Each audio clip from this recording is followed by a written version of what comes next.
Muy buenos días, tardes, noches, madrugadas, la hora en el que usted, persona que nos hace el favor de escucharnos, tenga. Estamos en el episodio número 11 de nuestra tónica replicante. Sean bienvenidos, bienvenidas, bienvenidos.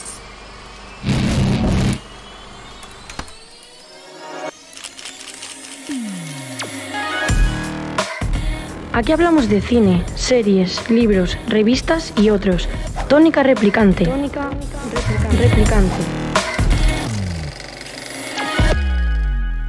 Tenemos un programón el día de hoy. Siempre tenemos un programón, hay que decirlo así. Impresionante, impresionante. Yo estoy encantado hoy. Tenemos un programa de verdad que a más de uno le va a sorprender. Como siempre, la nostálgica serie o la serie en cuestión, ya diremos de cuál se trata el día de hoy.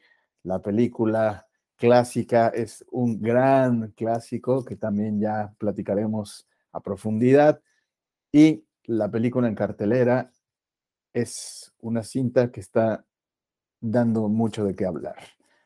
Y saludo con mucho gusto, como siempre, a mi querido amigo carnal, Javier de Andrés. ¿Cómo estás, carnal?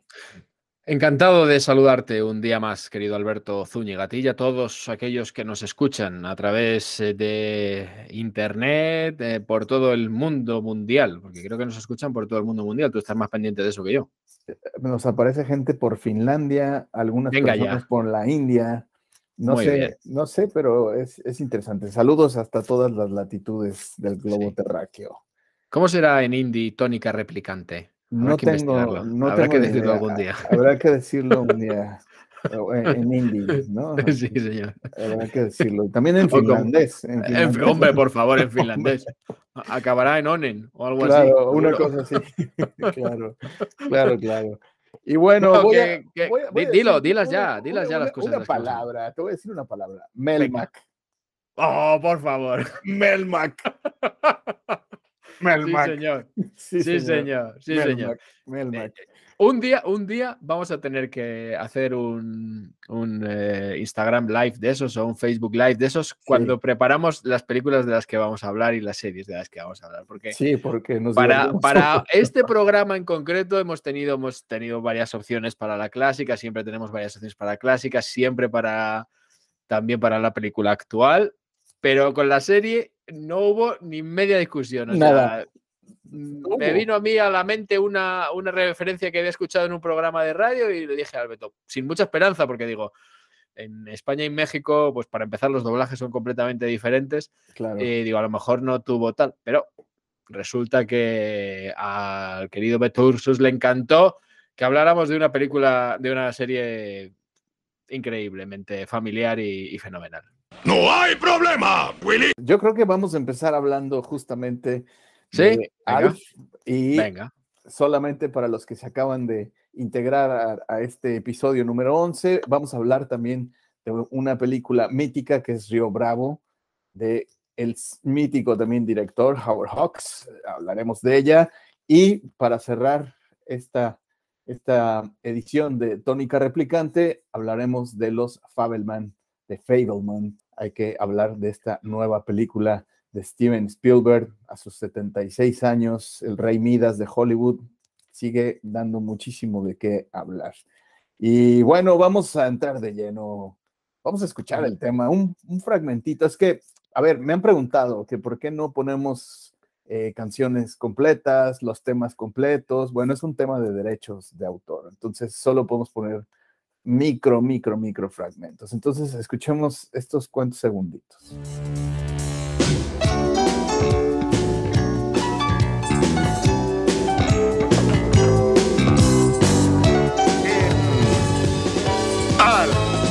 Hoy les ofrecemos bienvenidos. ¡Guau! Alf. Te veo verdaderamente emocionado con esto, ¿eh? No pensé yo que te iba a dar tanto en el gusto con esta serie. A mí es que me encantaba. O sea, yo vi los 102 capítulos que tuvo la serie. Además, es que lo sé. Tuvo 99 capítulos y tuvo 2 capítulos de larga duración, de 1 hora. Sí, y es que eso era una locura. Y por supuesto la película. Sí. La película no merece mucho la pena, pero... No, pero... No, vamos a ver, para el universo Alf, desde luego que merece la pena verlo todo y todo lo que había, ¿no? Es que te contaba lo de la referencia porque hace muy poco que ha fallecido uno de los actores principales de la serie, el que hacía de padre de familia, y me recordó la serie y digo, tengo que hablar un día con Beto para tratarla en el programa, pero encontré una efervescencia en mi solicitud que me sorprendió. Hombre, bueno, pues nada. Vi Alf en mi infancia-adolescencia, y entonces fue una maravilla. Pero bueno, cuéntanos, ¿de qué trata Alf? Pues mira, es una serie de 1986, ¿vale? Y bueno, trata de un extraterrestre que aterriza directamente en el garaje de una familia media americana. Un matrimonio con dos niños, uno más jovencito y una muchacha adolescente. Fueron 4 temporadas, como decías antes. Su emisión finalizó en el año 90, el 24 de marzo, para ser exactos. Y bueno, pues es muy curiosa porque el personaje extraterrestre que se llama Alf aterriza, como bien dices, del planeta Melmac, y bueno, su obsesión en un primer momento es regresar a su planeta, pero luego ve que vive demasiado bien en la Tierra como para volverse a marchar. Y entonces, pues le suceden todo tipo de avatares a este personaje, que no deja de ser un enano dentro de un disfraz de muñeco peludo, tipo Ewoks de Star Wars. Y bueno, pues le pasan un montón de cosas y de avatares, muy gracioso. Tiene una aventura de amor-odio con un gato que se llama Lucky. Aquí lo llamaban Lucky en la serie española, no sé cómo lo llamarían en el doblaje mexicano, pero le llamaba el Lucky. Además, le echaba siempre la culpa al gato porque a él le encanta, se comían los gatos. Él quería comerse al gato, pero nunca podía hacerlo, ¿no? Y luego aparece una serie de corte de personajes que son divertidísimos, una sitcom como mandan los cánones de 20 y pocos minutos, bueno, muy divertida, la verdad. Sí. Suertudo se llamaba en el México. Gato. Sí, era muy peculiar. Además, bueno, es interesante cómo, a ver, Alf es totalmente irreverente. Es un adulto amargado, ¿no? Y es un personajazo. Algo que me llama mucho la atención de Alf, bueno, la descripción física es que es muy peculiar, ¿no? Era como muy amorfo, parecía entre una especie de elefante con cerdo mezclado por el como de oso hormiguero. Como un oso hormiguero, ¿no? Era muy, muy curioso porque le gustaba justamente comer gatos y no podía comer gatos. Me acuerdo de un episodio donde decía, es que me he convertido en el peor representante de los habitantes de Melmac, porque soy así como diciendo, un tipo blandengue que no se puede comer el gato que tiene enfrente aquí en casa, ¿no? Luego le salía siempre mal y le echaba la culpa a Lucky, gato malo, decía aquí en España, porque decía, siempre le pillaban a punto de comerse al gato con la boca abierta, y entonces él le echaba la culpa al gato como que ¿qué haces ahí? Que ves que te voy a comer y no te marchas. ¡Lucky, gato malo! ¿Qué haces ahí dentro? Se lo dije, no te metas, no te metas. No, es que Alf es una comedia divertidísima. Me acuerdo mucho de un capítulo donde decía, bueno, estaba discutiendo con Brian, si era con Brian, estaba discutiendo y le decía que a mí no me vas a decir nada porque yo fui 120 y tantos años a la secundaria, tengo 8 estómagos. Sí. Además, Alf era alguien que había estudiado también odontología, ¿no? Porque, claro, la gente de Alf solo tenía 4 dientes, ¿no? Entonces era como muy, muy curioso. Y Alf se convirtió en un ícono de la generación también, de la gente que crecimos en los 80s, 90s. En México había como un doblaje magnífico, tenía una voz así muy particular, el Alf, ¿no? No hay problema, decía, ¿no? El buen Alf. ¡No hay problema, Willy! Y me encantaba ver este programa. Era una serie justo de la NBC. que además, pues era muy peculiar, pero fíjate que hablando de algunas de las cosas, ¿cómo le llamaban a la familia acá? ¿Los Tanner? Los Tanner, los Tanner. También, sí, los Tanner. Sí. De hecho, es algo muy, muy curioso porque a mi hermano menor, a quien le mando un fuerte abrazo y saludo, por supuesto, era su apodo, era su mote en la secundaria, todo el mundo lo conocía como Tanner, ¿no?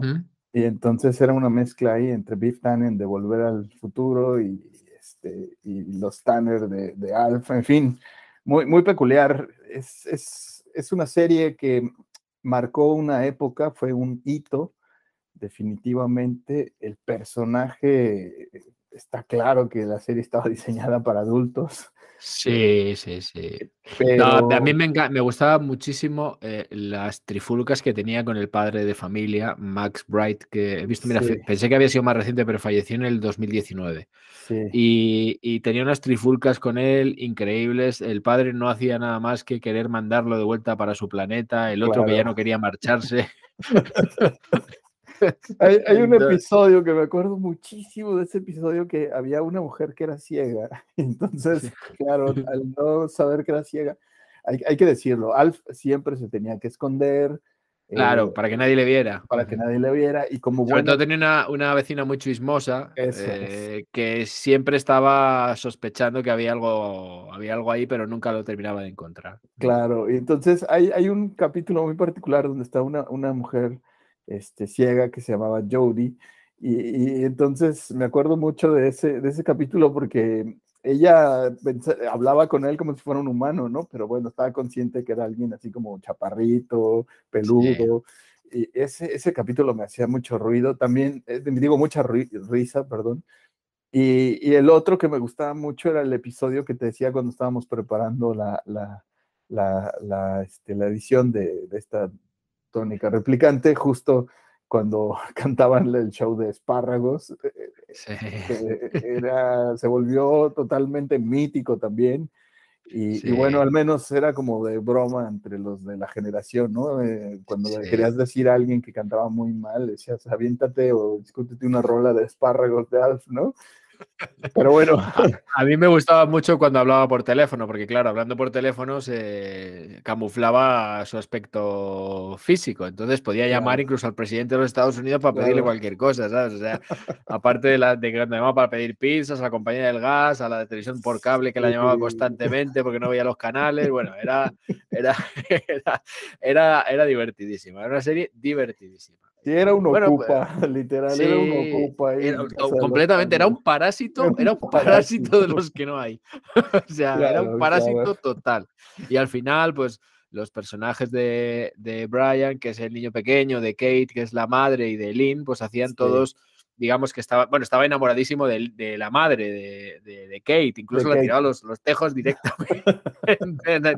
Y Kate, la humana, que además rubia, alta, tal, como diciendo, pero bueno, si es que eres un despojo, ¿cómo voy a estar contigo? ¿Sabes? O sea, es que ya no sabía cómo darle calabazas al Alf, que estaba el tío súper enamorado de ella. Claro, pero bueno, es muy, muy particular. Bueno, algo interesante es que justo cuando termina la cuarta temporada, la NBC dijo, ya no tenemos más dinero, a pesar de que fue un exitazo esta serie, esta comedia de situación, esta sitcom.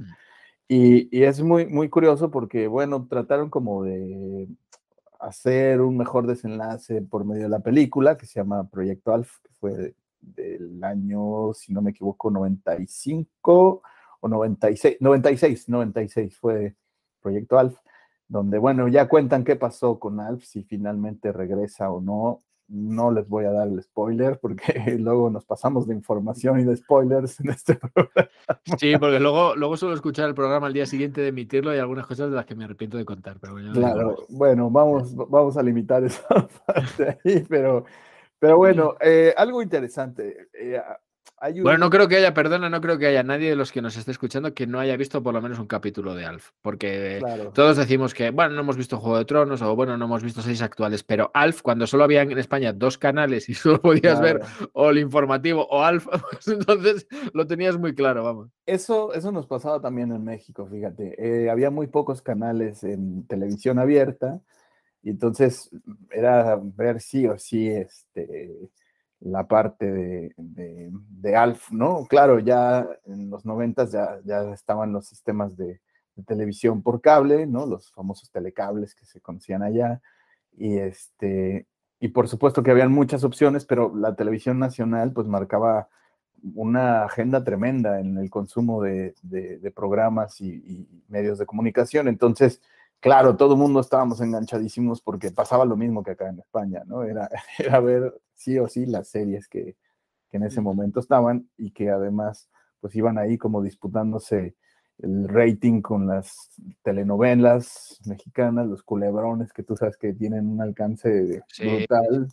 Sí. Y entonces era interesante ver una serie como Alf, pero hay cosas bien interesantes técnicas de la serie que yo no conocía, que me acabo de dar cuenta, por ejemplo, ahora que he estado preparando también este episodio. Yo no sabía que se necesitaban 3 personas para mover la marioneta del Alf, que las comandaba un tipo que se llamaba Fusco, que era como el que dio origen de alguna manera al Alf. Y eso me pareció muy interesante porque... Creo que era el que le ponía la voz, además, también. Sí, el Fusco le ponía la voz y era muy peculiar. Otra de las cosas que sí que se notaba era efectivamente el tedio, el hastío que tenía Will, ¿no? Will odiaba estar en esa serie y leí una serie de anécdotas muy interesantes donde decían que el último capítulo, Will Wright salió así, pero agarró sus maletas, se fue y sin mirar atrás, ¿no? Estaba harto de que las mejores líneas, decía así textualmente, las mejores líneas de diálogo las tiene una criatura inanimada, ¿no? Entonces se sentía como indignado, pero yo creo que esa animadversión le funcionó, le funcionó ¿Tú recuerdas a los actores en otro papel que no sea el de Alf? Quiero decir, es verdad que el padre de Max Wright sí que hizo alguna cosilla por ahí, pero poca cosa, pero los demás, nada. Quiero decir que todo se lo debían a la serie Alf. Quiero decirte que, bueno, es verdad que quedar siempre como el malo, pues es una situación un poco desagradable, sobre todo cuando tienes a alguien que no deja de ser un trozo de peludo que te quita, que te roba cada segundo del metraje de la serie, ¿no? Claro. Entonces, bueno, debe ser duro, pero vamos.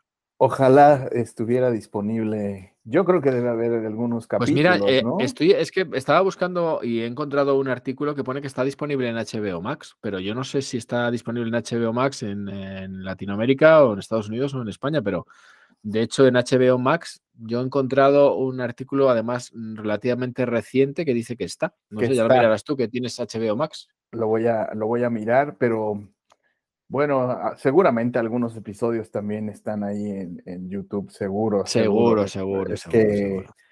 Es que es una serie tan mítica. A ver, creo que era Warner quien tenía los derechos. Lionsgate me parece que es quien tiene, o sea, tiene ahí los derechos de Alf. Pero bueno, fue una cosa muy, muy, muy interesante. Tan interesante fue que hubieron secuelas, ¿no? Hubo cómics, hubieron unas caricaturas, o sea, unos dibujos animados, y me acuerdo que hubo campañas de cualquier cantidad de cosas, veías al Alf por todos lados, ¿no? E incluso con la leyenda esta de no problema, no hay problema, ¿no? Sí, era muy, muy, muy interesante el tema del Alf. Oye, en HBO Max está, ¿eh? Sí, en HBO Max, por lo menos en HBO Max, en España está. Sí, lo estoy viendo ahora, fíjate, y está hasta el especial de Navidad. Sí, aquí está, efectivamente, aquí me lo estoy. Pues ya tienes tarea luego, entre tus muchas ocupaciones, ya tienes tiempo para ver un capítulo. Vas a ver el capítulo, pasa que le verás el doblado en castellano y lo mismo te horripila un poco por aquello de la diferencia, pero bueno, oye. Es que no me imagino, a ver, seguramente te pasa, seguramente te ocurre que hay voces que tienes asociadas y que cuando las escuchas, en doblaje me refiero, cuando las escuchas en versión original se cae algo, ¿no? Es como que se rompe algo, hay una nostalgia ahí tremenda. y sobre todo porque tiene que ver con la época en la que pues, nos tocó vivir una serie como esta. A las nuevas generaciones, por supuesto que se les recomienda totalmente. Ahí está la opción, ahí ya lo dijo Javi, está en HBO Max. Es que la fiebre de las reediciones y de los montajes del director y demás han traído consigo ese gran problema, que películas como El Padrino y demás se han tenido que volver a redoblar, con lo cual las voces originales ya eran imposibles de recuperar porque en muchos de los casos han fallecido los actores o pueden haberse retirado, y entonces tienes que volver a redoblar la película entera, lo cual es un drama. A mí me cuesta mucho porque te acostumbras a una voz y luego ya la pierdes. Entonces, lo que intento hacer ahora cuando revisitamos los clásicos es ir a versión original, que algunas las he visto y otras no, para no decepcionarme más que nada. Claro, sobre todo esa parte. Pero bueno, ahí está la recomendación de serie, una serie de verdad muy, muy divertida. Leyendo algunas cosas de cuestión de impacto de medios y de situaciones vinculadas a la influencia de la televisión en los años 90, en la infancia, etcétera, etcétera.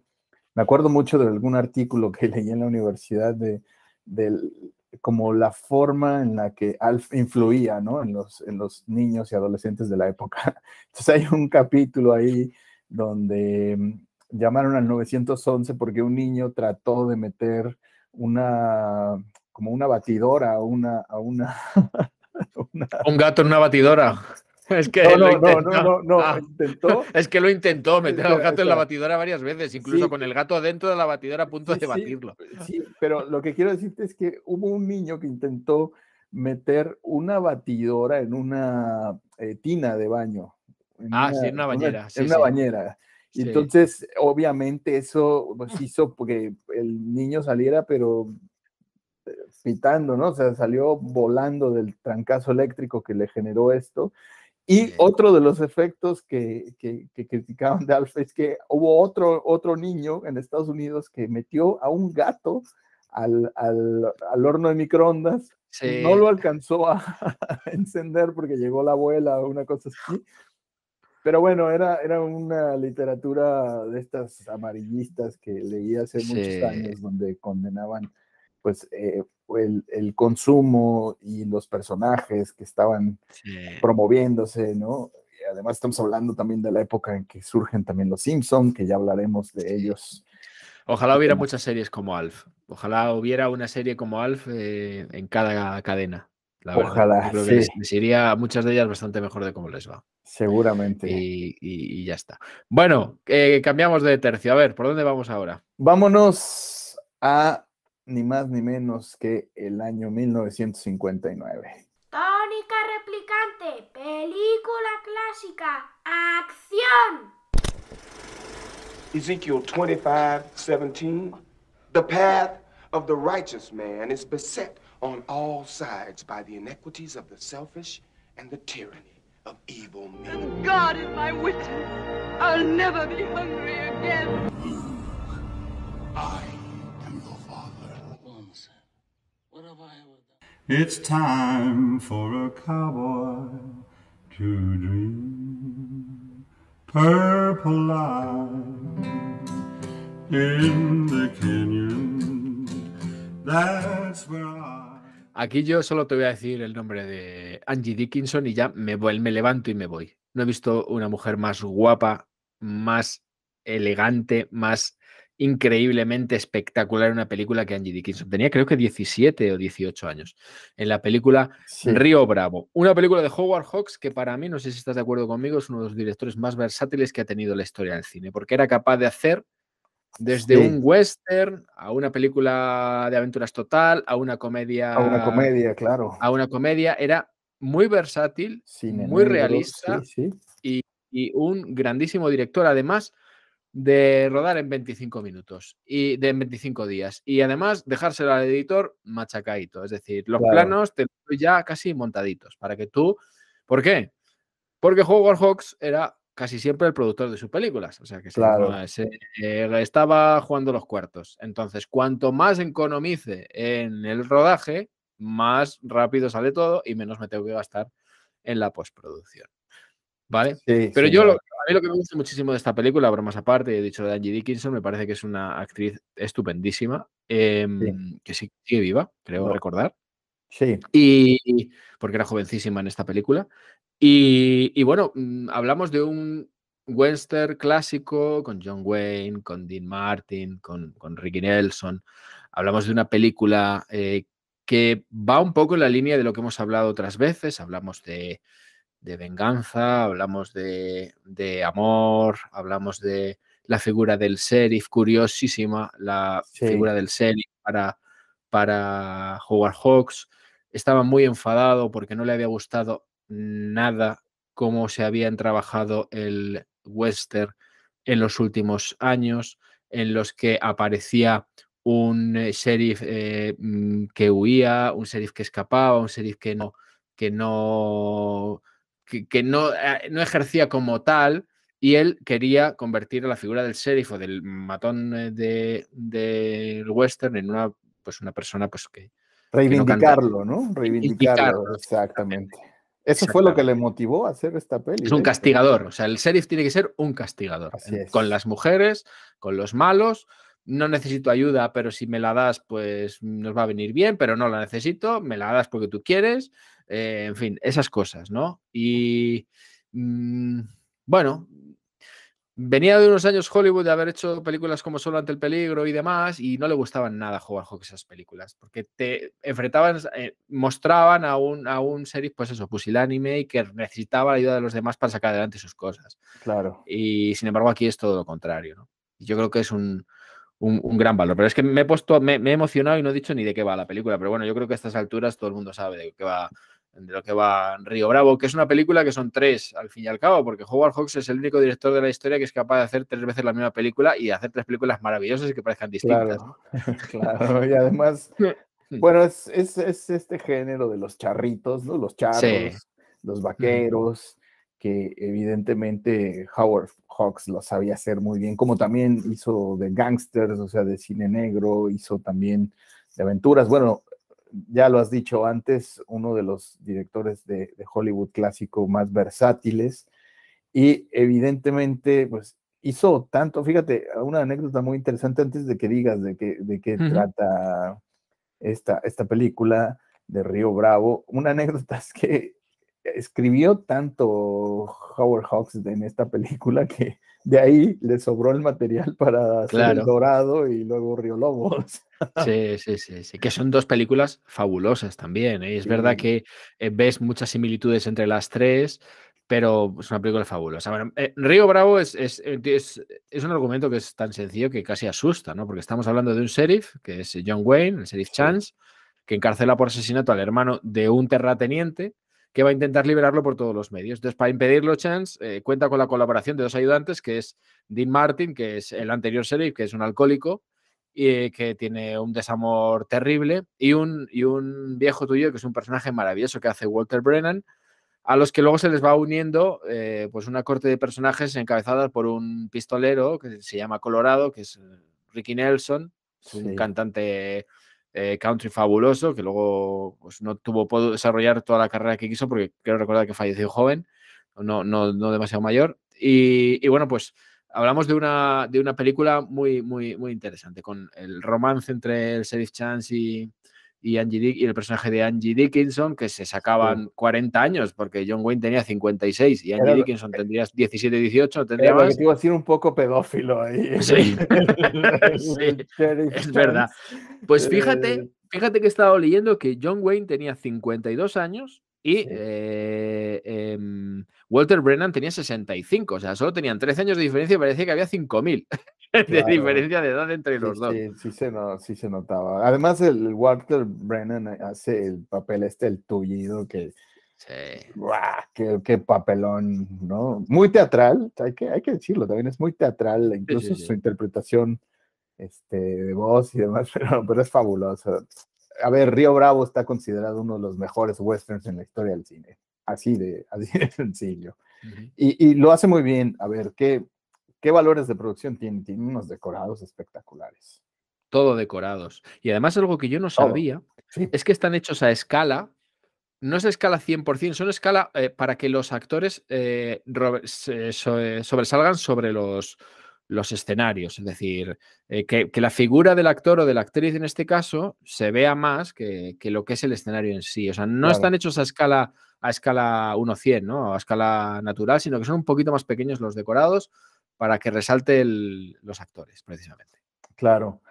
Otro dato curioso de la película es que, y bueno, eso me llamó mucho la atención, a pesar de haber sido un gran éxito en taquilla, ni siquiera fue considerada para los Oscars en su momento.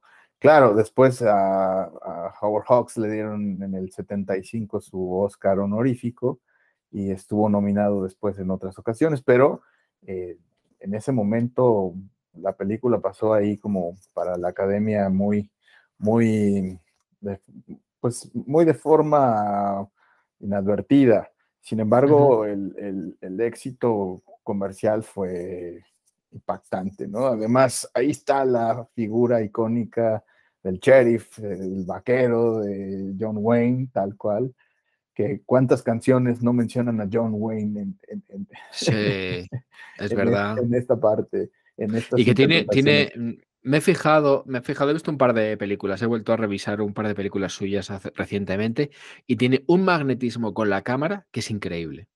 Claro. Igual que lo hemos hablado algunas veces de algunas mujeres, que lo podríamos hablar con Angie Dickinson en alguno de los 1000 papeles que ha hecho. Por cierto, tiene 91 años Angie Dickinson 91 años, sigue viva. Sí. Pero tiene un magnetismo este señor, tiene un magnetismo, y luego debía ser un tipo impresentable, porque me he leído alguna biografía suya en la que le ponen de misógino para arriba, ¿sabes? Pero tenía un magnetismo con la pantalla, es que la cámara le va siguiendo y el tío con ese movimiento de caderas tipo cowboy, que dices, bueno, este tío es que ha hecho la misma película 56 veces, pero claro, te lo crees siempre, ¿sabes? Porque además se convirtió en eso, ¿no? En el arquetipo del vaquero yankee, y de ahí, pues, ¿cuántos más no hubo? Westerns me refiero. Entonces, a ver, había algunos chicos que en algún momento compartiendo aula me decían, profe, ¿por qué se llaman westerns, no? Porque, bueno, pues la palabra west es justamente oeste, entonces se refiere al oeste de Estados Unidos, al viejo oeste, estamos hablando de ese oeste de principios de siglo, de los 1900, del siglo XX, principios del siglo XX, cuando había una gran cantidad de personas viviendo todavía en los sectores rurales de la población. Y bueno, cumple Howard Hawks perfectamente bien con todas las variables que precisa un género como este. Está el sheriff ahí atribulado tratando de resolver esto, una situación muy peculiar, la chica, en fin, me parece que efectivamente es una película muy, muy interesante, la de Río Bravo. Tiene su salseo también, porque Ricky Nelson era un artista famosísimo que falleció con 45 años en un accidente de avión, mira, como tantos músicos. Lo pasó muy mal porque después de tener una fama tan repentina, luego cayó en una depresión grandísima, luego le recuperaron y cuando estaba rehaciendo su carrera, se estrelló en un accidente de avión en el 85, falleció con 45 años. Pero Howard Hawks, como era el productor, sabía que tenía que meter algo externo para relanzar todavía la película y hacerla más comercial, y metió a este chaval que la verdad tiene una presencia física pues muy buena. Es muy galán. Es muy galán y además el chaval lo hace bien y tiene muy buena voz y canta un par de canciones. Exigió en el guión cantar algún tema suyo propio, pero al final pues cantó la canción más famosa de la película con Dean Martin, y luego también tiene otro pequeño tema que lo meten ahí como de rondón, porque tampoco pega mucho que un chaval como él, que es un pistolero, que se supone que es el más rápido de su generación, pues de repente toque la guitarra, ¿no? Pero bueno, son cosas que se perdonan porque al final es una película tan redonda y tan interesante en todos los sentidos que merece la pena verla. Sí, a mí algo que me gusta mucho particularmente de esta de Río Bravo es que los planos tienen un ritmo muy interesante. Hay un ritmo interior, o sea, todo lo que está ocurriendo dentro de lo que vemos, pero también hay una referencia muy interesante al ritmo exterior de lo que está ocurriendo. Me acuerdo mucho de este momento en el que hay un personaje que están buscando que les dispara y que va a escaparse, está como en un granero, me parece. Entonces, toda esa persecución hasta que lo encuentran en un bar, ahí, esa secuencia me parece magnífica. La parte también del seguimiento que hace Howard Hawks, de esa tensión, de la manera en la que la cámara se va desplazando en un traveling ahí paralelo a John Wayne mientras lo van buscando, corte a el momento en el que se separan, ¿no? Con su ayudante, con Dean Martin, el ayudante, hasta que llegan toda esa secuencia, hasta que sorprenden a este pistolero. No voy a decir qué ocurre. Ahí, cuando llegan a la cantina, etcétera, etcétera, la recuerdo y me parece muy interesante la forma en la que cada plano no le sobra nada. No le sobra nada, absolutamente. Fíjate que además es una película que empieza con prácticamente 4 o 5 minutos sin líneas, porque te presenta un poco cómo está el despojo humano en el que se ha convertido Dean Martin, que es era un actor soberbio, un cantante fabuloso y que, bueno, digamos que tuvo una vida en la que no desperdició ninguna oportunidad de hacer lo que le dio la gana y pues le alabo por ello, ¿no? Pero en esta película está estupendo, precisamente por eso que te digo, porque se mete muy bien en el papel, quizá porque hubo un tiempo en el que estuvo más tiempo borracho que sobrio, y entonces hace bien el papel, pero esos primeros 4 minutos en los que el pueblo le ha perdido completamente el respeto al sheriff, le maltratan y incluso le dejan tirándole una moneda a una escupidera porque no tiene dinero para tomarse un whisky. Esa escena es muy interesante. Eso. Y son planos que están muy bien compuestos, están muy bien trabajados, ves que todo el mundo está en su sitio, a todo el mundo se le ve, nadie se queda detrás de una columna ni detrás de otra persona, y se nota que son escenas que sean muy ensayadas y que se graban o se ruedan en muy pocas tomas, porque ya te digo que Howard Hawks lo que hacía es cortamos y editar, que esto ya está prácticamente editado, ¿no? En rodaje, que es lo que ahorra mucho los tiempos, ¿no? Sí, por supuesto. La música de Dimitri Tiomkin es estupenda, como siempre. Sí. Y bueno, pues yo la recomiendo, es uno de mis westerns favoritos, como también lo es El Dorado, que me encanta, porque Robert Mitchum estaba fenomenal, en fin. Pero bueno, yo entre el Río Bravo, el Dorado y Río Lobo me quedo con esta. Eso te iba a preguntar, de esta trilogía, ¿cuál es la que más te...? A mí esta me gusta muchísimo. Fíjate que yo llegué primero al Dorado, ¿eh? Llegué primero al Dorado y luego ya vi las otras dos. Sí, esta me gusta muchísimo. Pero en cada película encuentras muchas cosas. Yo creo que, bueno, pues estamos hablando de películas que son muy entretenidas y que además estaban muy bien hechas. Sí, pues además es que, a ver, tenía oficio Howard Hawks, 47 películas hizo. Imagínate. Y además era un tipo de un carácter también bastante duro. Él había ido a la escuela de ingeniería y de repente, ¡pum!, se atraviesa el conflicto bélico. O sea, se viene la Primera Guerra Mundial y él, al tener estos conocimientos técnicos y de ingeniería, pues no lo mandan al frente, ¿no? Se queda más bien, era como muy experto en motores de aviones y este tipo de cosas. Y entonces esta visión como tan pragmática de las cosas en términos de ingeniería también le daba una organización en sus rodajes meticuloso dentro de sus memorias y de la parte de la biografía de Howard Hawks. Hay cosas muy interesantes de la manera en que organizaba a todo el mundo. Además pegaba 2 gritos y todo el mundo calladito en el set. Y bueno, era muy, muy interesante también la vida de Howard Winchester Hawks, que es su nombre completo. Estaba repasando la ficha técnica del Dorado, que es una película estupenda, y el personaje de James Caan, Alan Burdillion Treherne, es muy divertido y también muy, muy dramático al mismo tiempo, ¿no? Y es que La línea argumental es muy parecida de las 3 películas, pero es verdad que siguen caminos puntuales diferentes, pero puede considerarse perfectamente el remake de una película propia. O sea, hay que ser muy chulo para hacerse 3 películas iguales, ¿eh? Claro, o sea, es como me voy a autoplagiar, ¿no? Claro, es como, bueno, como si Spielberg dijera, pues voy a hacer Indiana Jones y el Arca Perdida 3 veces. 3 veces, claro, claro, claro, claro. No, es muy interesante. Además, había también una anécdota ahí de Howard Hawks donde decía, bueno, él destacó evidentemente como tenista, eso era interesante, y el hecho de ser tenista lo llevó incluso a que lo admitieran en la Universidad de Cornell en Nueva York. Entonces fue muy, muy peculiar porque decía a la gente joven, le preguntaban en algunos foros donde se presentaba, ¿qué recomiendas a la gente para que pueda ser director de cine? Que haga deporte, pero que lo haga en serio, porque además ganó un montón de torneos. Sí, fíjate, eso no lo sabía, ya ves. Sí, era un personajazo, ¿eh? Porque sí.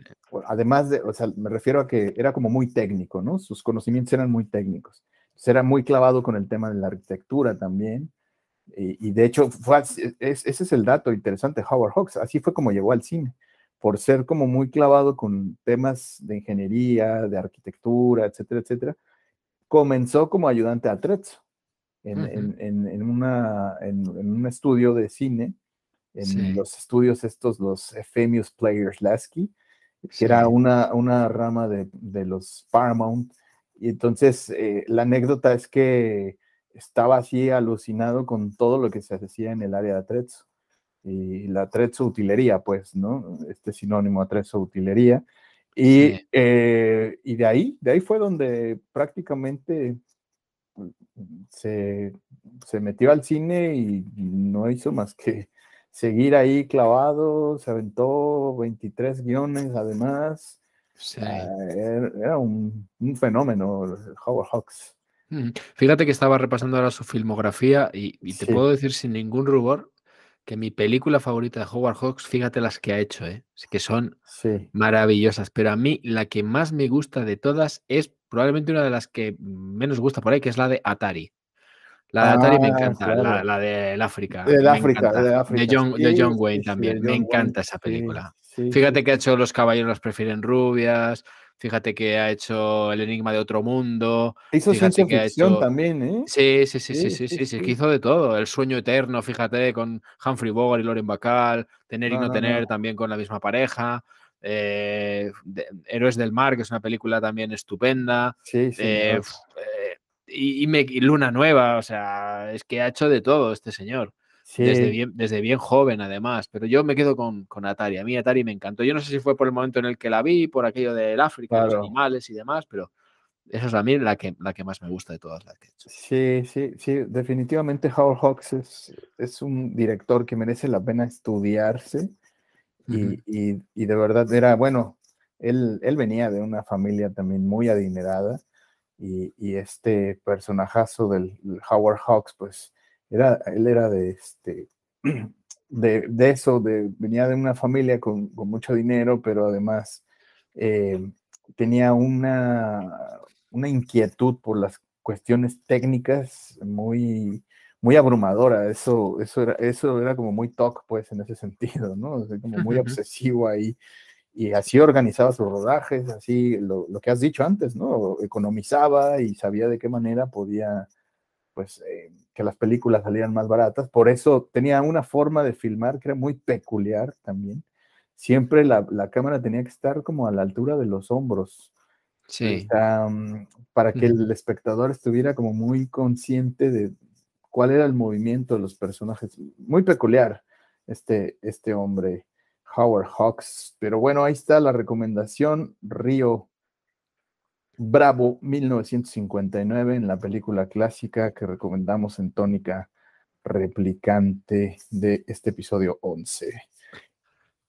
Vamos con la actual. Vamos con la actual. Sí. The Fabelmans, los Fabelman de Steven Spielberg. ¿Qué te pareció? Bueno, vamos a ver. Esto tiene voy a hacer una doble lectura al principio, Sí. ¿vale? Lo primero de todo, tengo que decir que es una película estupenda. Yo sé Sí. que me repito mucho, pero es que aquí hablamos casi siempre de películas estupendas. Algún programa tendremos que hacer de películas horribles. Sí, Pero que las hay. como película, como trabajo cinematográfico audiovisual, es un trabajo, digamos, iba a decir una palabra, pulcro. Es decir, Sí. muy bien hecho, muy Sí. bien rodado, muy bien dirigido, muy bien ambientado. Es decir, una película que, digamos, es un 7, ¿vale? O sea, tiene muchas cosas bien hechas. Claro. No me llega al 10 en ninguna. Y eso, Spielberg, es una de las pocas veces que a mí me ha pasado. Porque hasta, por ejemplo, la revisitación que hizo de West Side Story me parece Sí. que tiene unos números musicales increíbles y Sí. que le llegan incluso a la altura de la película original. Pero yo aquí en Los Fabelmans, entre todas las categorías y todas las partes que tiene una película, no le pongo un 9 o un 10 en ninguna. Sin embargo, es probablemente la película más lineal en el buen sentido de los últimos tiempos de Spielberg. Todo el mundo piensa que es una autobiografía o que forma parte de su autobiografía. Yo no llego a tanto, pero sí que nos cuenta la historia juventud de un chaval que dicen todos que es Spielberg. Yo no sé si él lo ha llegado a confirmar, eso me vas a ayudar tú más. Pero hablamos en finales de la década de los 50 y nos presentamos hasta los 60. O sea que digamos, por cronología sí podría ir. Y nos habla de una familia típica americana, claro, con un padre muy fanático de lo racional y una madre muy fanática de lo emocional. Claro. Y entre los dos educan a un hijo que tiene además 2 hermanas y bueno, muy involucrados y que termina él convirtiéndose hasta donde nos lleva la película en un proyecto de cineasta, pues como lo que se ha convertido Spielberg después, ¿no? Y claro. Se sobrepone a las adversidades a través del cine, que es la metáfora más bonita que puede uno pensar o puede uno plantearse cuando habla de esta película. Es una película coming of age, es totalmente, es una película de volverse adulto, pues, ¿no? De ir creciendo, una película en la que el protagonista, que lo hace muy bien el Gabriel Labelle, ¿no? El personaje de Sammy, aunque coincidíamos tú y yo hablando fuera del aire, decíamos que efectivamente el primer Sam, el niño, el pequeñito, está brutal. Qué gran actuación, de verdad logra dirigir muy bien a los niños, Steven Spielberg. Pero bueno, se trata de esto, la infancia, efectivamente, en Estados Unidos, siglo XX, mediados, estamos hablando efectivamente de los 50. Ahí están todos los clichés, ¿no? Todos los clichés no falta ninguno. De la cultura norteamericana que tanto nos ni han los vendido, peinados, ¿no? No faltan ni los peinados. No hay absolutamente nada. Están los vehículos, están las casas, están hasta los famosos proms, ¿no? Los famosos bailes de graduación. Sí. Es una película muy, muy, muy cinematográfica. Los marshmallows al fuego del campamento, todo eso. Exactamente, sí. ¿No? Los Boy Scouts incluso están por ahí. Sí. Entonces es muy interesante porque de alguna manera está tratando de recrear pues lo que vivió él, ¿no? De joven y su generación. Yo creo que la película apela a esta gente que creció en los 50s, con 10 años, que estas generaciones que nacieron hacia mediados, finales de los 40s. Entonces, pues, les tocó una peculiaridad, ¿no? Estar con el recuerdo de la Segunda Guerra Mundial muy presente, también con un paso a la modernidad, empiezan a hablarse ahí en la película, su padre, que lo hace muy bien, Paul Dano, tan bien que llega a desesperarnos.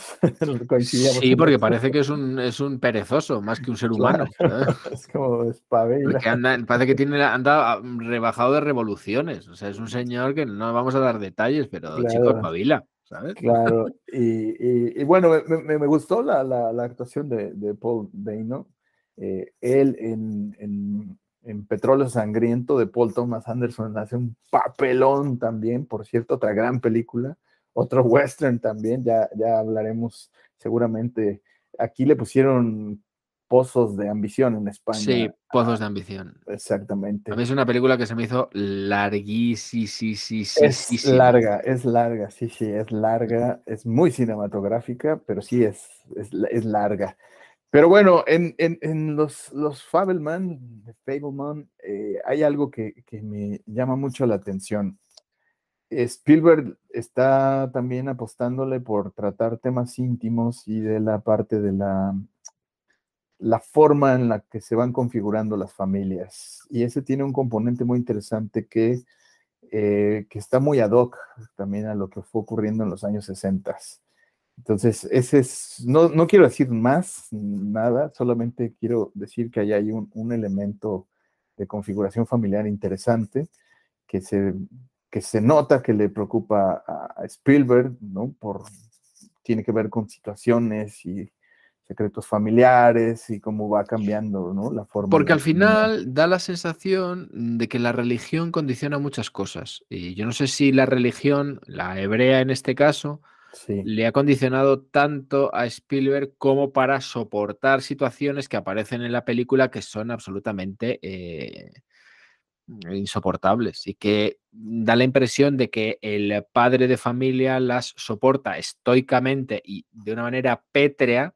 Claro. Por no desgajar el vínculo familiar, lo dejamos ahí. Sí, que está ahí como incolume, ¿no? Así, totalmente. Entonces, es una película en términos de metáforas y en términos de cinefilia, es una película muy, muy bonita. Tiene imágenes y secuencias preciosas, te hace reír, te hace casi llorar, te hace que tengas nostalgia. Spielberg efectivamente es el rey Midas de Hollywood, ¿no? Lo que toca puede hacerlo crecer de una manera impresionante. No es lo mejor de Spielberg, en eso también hemos coincidido. No es lo mejor que hayamos visto. No, pero lo que sí que consigue siempre es que te metes en la historia y todos hemos sido ese niño.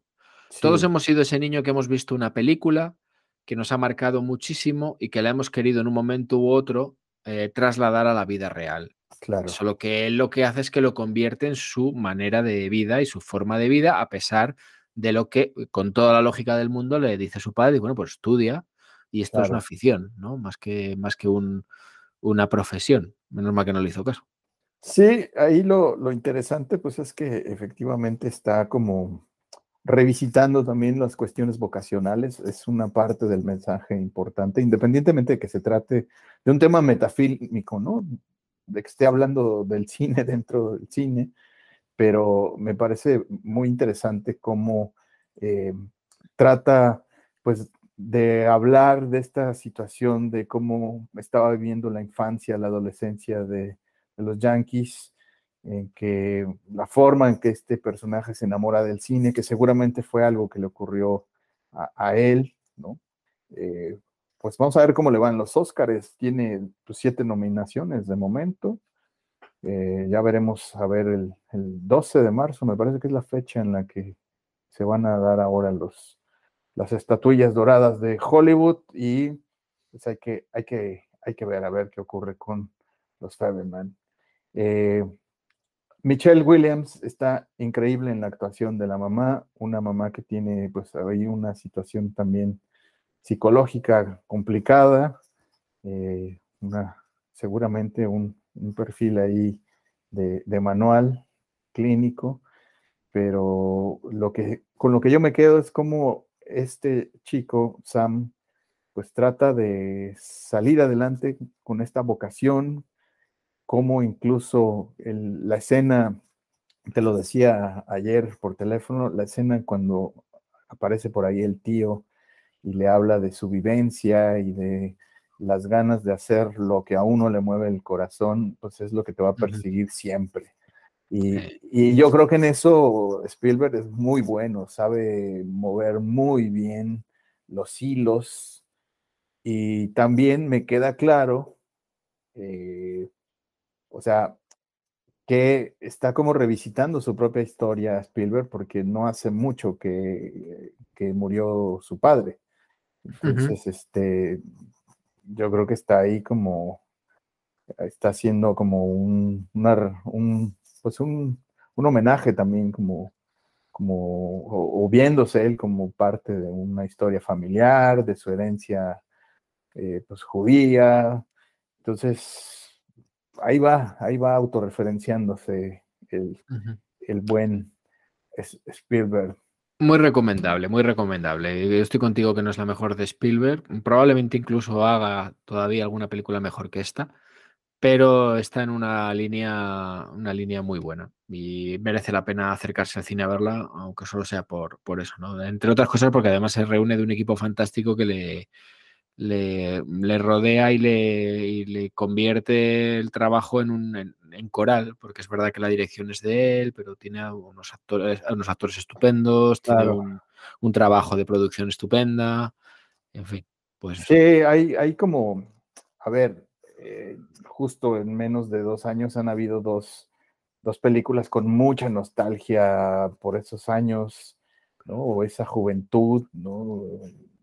El mismo Paul Thomas Anderson lo hizo con Licorice Pizza, que a mí me gustó muchísimo. Y la que no me gustó mucho fue la de James Gray, la de Armageddon Time.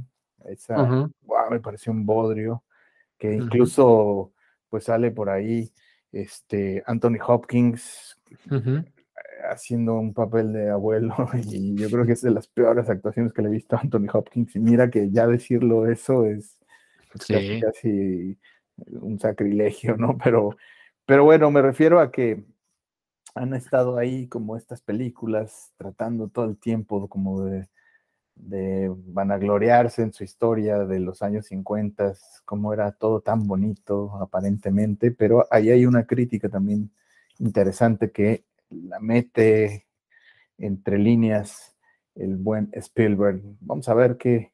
O sea, me parece una película muy honesta, es lo que trato de decirte, ¿eh? Y lo que también te digo, que es por donde empezaba mi argumentario después de contar que me parece una película que son 7, Sí. me parece, tengo la impresión de que se va a llevar todos los Oscars del mundo y me da mucha pena, porque no es una película para llevarse 6, 7 Oscars, como se va a llevar. Claro. Pero es porque estamos viendo lo de siempre. Vamos a ver, entre las nominadas, pues con todos los respetos, pues está Wakanda Forever. Claro. Una película de Tom Cruise, una secuela de una película de Tom Cruise. Sí. Que vamos a ver, que es estupenda, que está muy bien hecha, que si se mete en la piel, que si los aviones son de verdad y es maravillosa. Pero no sé, estamos en una situación, yo me atrevería a decir que crítica para el cine. Sí. No sabemos todavía si queremos volcarnos en la televisión o hacerlo en el cine. Y creo que llegará un momento en el que tendremos que tomar una decisión. En los que saben de esto, es cine o televisión, porque están contraprogramándose de tal manera que entre que hay una increíble falta de ideas, porque ahora parece que todo es Marvel y todo es secuelas y trecuelas y Claro, quintas spin-off partes y sí. spin-off y demás. No sé, se me vuelve a hacer larga, lo comentamos ayer también, pero porque estamos empezando a acostumbrarnos a trabajos audiovisuales de 45 minutos, de 50, y ya parece que todo lo que se pase de ahí nos cansa, ¿no? Claro. Y yo creo que hay que darle una vuelta a todo esto porque corremos el riesgo de aburrirnos, que es lo que peor que puede pasar cuando vamos al cine, ¿eh? Claro, que además ya cuesta un billetote pagar En el la ámbito, entrada. te hablo en el ámbito comercial, porque luego siempre hay películas maravillosas hechas con 3 duros Claro. y que te hacen recuperar la fe pasión por el cine y la sí, fe la fe. en el cine, ¿no? Pero bueno. Bueno, yo creo Vamos que ahí. los Fabelman está diseñada para verse en pantalla grande, eso me Sí, queda sí, muy sí. claro. En una Sí, sí, pantalla sí. pequeña no va a lucir de la misma manera, con un sonido espectacular, un 7.1 que es espectacular. Pude verlo en los cines de Barcelona, que me encantó verlo en pantalla grande. Como es un clásico de las películas de Spielberg, una manufactura impecable, una música de John Williams que se te mete, te llega, te conmueve, te hace sentir muy bien, con quien ha colaborado desde hace 50 años, el mismísimo John Williams. Y bueno, pues Spielberg es de los grandes de Hollywood que sus películas han marcado a generaciones enteras, sobre todo las primeras películas. Esta Tiburón del 75 Qué locura cuando escuchas ton, ton, ton, ton, ton, ton, ton, Sí, solo la referencia sonora. Yo creo que deberíamos dedicarle un programa también a John Williams, porque, Claro, bueno, claro. Superman, Star Wars, es que donde Sí, quieras, donde lo quieras. donde lo quieras ver, ¿no? Sí. Bueno, Ese y Ennio Morricone sí. son dos directores en sí mismo, porque al final, bueno, ellos tienen el privilegio de ver la película los primeros. Claro. Y por lo menos un montaje prácticamente definitivo, y ellos son los que construyen y le dan un empaque a las películas, que hay bandas sonoras que directamente se cargan películas y otras que las realzan y las convierten en obras maestras. O sea, hombre, imagínate Star Wars sin la marcha imperial, no sería por Star Wars. ejemplo, sí. O cualquier Spaghetti Western y la música de Ennio Morricone, cualquier película de Sergio Leone, ¿sabes? Entonces es una cosa diferente, sí. Claro.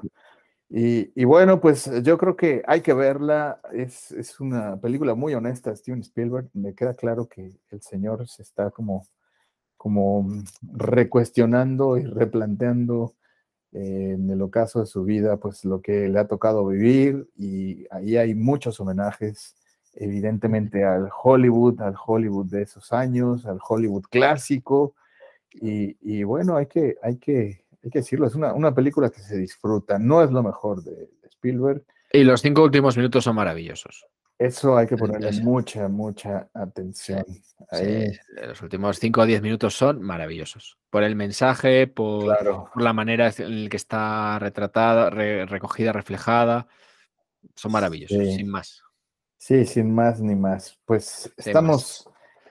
Los Goya, que te los digo, los Goya. ¿Quién ganó? Cuéntame, ¿quién ganó? A ver, ¿atinamos o no en nuestras hombre, por favor, pero ¿acaso lo dudabas? No, ¿Acaso lo dudabas? Claro que no, ni de broma. Mejor película, Asbestas. Mejor actor protagonista, Denis Ménochet, Asbestas. Mejor actriz protagonista, Laia Costa, 5 lobitos. Mejor actriz de reparto, Susi Sánchez, 5 lobitos. Mejor dirección, Rodrigo Sorogoyen, Asbestas. Mejor actor de reparto, nuestro querido Luis Zaera, Asbestas.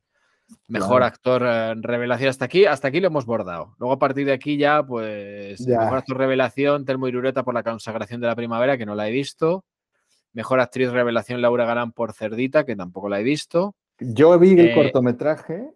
Sí. Y qué espectacular. Sí, ¿verdad? Sí. Sí, es la misma chica, que lo es, de hecho, la que del corto hacen el largometraje, que de eso también algún día tendríamos que hablar, de películas que se hicieron después largometrajes. Está espectacular, ¿eh? Está espectacular. Mejor dirección Nobel a Lauda Ruiz de Azúa por 5 lobitos. Lo sabíamos. Sí, sabíamos, es maravillosa. Mejor guión original, Isabel Peña y Rodrigo Sorogoyen por Asbestas. Mejor guión adaptado, Un año, una noche, Fran Araujo y Ceci Campo y Saki la Cuesta. Mejor película documental, La Bordeta, un hombre sin más, que es de un folclorista español que falleció hace tiempo ya, muy interesante. Mejor película de animación, Unicorn Wars, que no la he visto. Y mejor película iberoamericana, una de la que me has hablado tú muy bien, que es Argentina, 1985. Lo sabía, tengo las apuestas muy altas por esa película. Es una gran película que se puede ver en Amazon Prime, además, y que no dudo que sorprendan los Óscares, ¿eh? Y mejor película europea, La peor persona del mundo, que esta no la he visto, es una película nueva. Es una película muy buena, la recomiendo también, muy peculiar. Muy peculiar, ya hablaremos yo creo que algún día de ella, porque es muy peculiar, muy interesante. Algo que me llamó mucho la atención, y yo creo que le ha llamado la atención a muchas personas, es que Alcaraz no haya ganado absolutamente nada. Nada, no ganó nada. A ver, este fenómeno es algo muy particular, y yo creo que se repite en muchos países del mundo. Quiero poner esta reflexión. ¿Cómo es que tu película gana? Alcaraz me refiero, película española, Carla Simón, directora. ¿Cómo es posible que gana en Berlín, uno de los festivales más importantes de todo el mundo? Gana una de las condecoraciones máximas, de los laureles máximos que puede dar este festival, y en su propia academia no le reconocen absolutamente nada. Ahí lo dejo. Si fuera un premio del público, yo tendría claro que Alcaraz no ganaba. porque es una película demasiado costumbrista, ¿vale? Demasiado de una familia, que si sus melocotones, que si su no sé qué. Entonces es una película que puede resultar, no te digo aburrida, pero sí tragicómicamente lenta. Claro. ¿Vale? Pero por eso una película como Cinco Lobitos, que es muy emocional, una película como Asbestas, que te mantiene en tensión, o Modelo 77, que la he visto hace poco, que también te la recomiendo, no la he visto. que también recibió algún premio, como en la mejor dirección de producción, o alguno más por ahí, pero maquillaje y peluquería, por ejemplo. Pero hablamos de un tipo de cine que al público no le termina de enganchar, pero sí que es verdad que entre los técnicos, que al final los que votan los Goya son los técnicos de cada una de las especialidades que se votan. Claro. A mí me chirría un poco también, porque hay cosas muy buenas en esa película. No, Alcarrás tiene unos valores de producción que a mí me parecen estupendos, magníficos, también conmueve de una forma distinta, como lo hace Cinco Lobitos o como lo hace Asbestas, pero me parece una película magnífica. Y bueno, estos fenómenos van ocurriendo, ocurriendo en diferentes lugares del mundo. Y en México pasa esto también con una frecuencia impresionante. Pero bueno, vamos a despedirnos. Pues adiós. Gracias. Seguimos. Los esperamos en la próxima. Estamos en todas sus plataformas de streaming favoritas. Muchas gracias por acompañarnos en cada episodio. Es todo un honor para nosotros.